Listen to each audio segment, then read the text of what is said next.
मुंबईसह उपनगर, ठाणे, डोंबिवली परिसरात अचानक आलेल्या वादळी वाऱ्यानंतर पावसामुळे नागरिकांची तारंबळ उडाली. मात्र वादळी वाऱ्यामुळे घाटकोपरमध्ये एका पेट्रोल पंपावर शेजारीच असणारे महाकाय लोखंडी होर्डिंग कोसळून भीषण दुर्घटना घडली आहे. या दुर्घटनेत आतापर्यंत 62 जखमींना बाहेर काढण्यात यश आलं आहे, तर आतापर्यंत 8 जणांचा मृत्यू झालाय. मृतांच्या वारसाला 5 लाखांची मदत मुख्यमंत्री एकनाथ शिंदे यांनी जाहीर केली आहे. तर वडाळा येथील श्रीजी टॉवरच्या शेजारील कार पार्किंगसाठी बनवण्यात येत असलेल्या टॉवर कोसळल्याची ही दुर्घटना घडली आहे. घाटकोपर येथे पेट्रोल पंपावर शेजारीच असणारं लोखंडी होर्डिंग कोसळलं.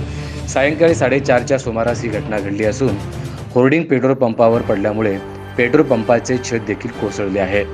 या दुर्घटनेत पेट्रोल पंपावर असणारी तब्बल 80 वाहने अडकल्याची माहिती समोर येत आहे.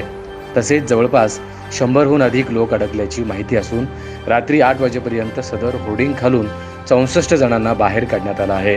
यातील 57 जणांवरती राजावाडी आणि 3 जणांवर हिंदू हृदय सम्राट शिवसेना प्रमुख बाळासाहेब ठाकरे ट्रॉमा केअर सेंटरमध्ये उपचार सुरू आहेत. मात्र या दुर्घटनेत आतापर्यंत 8 जणांचा मृत्यू झाल्याची प्राथमिक माहिती समोर येत आहे.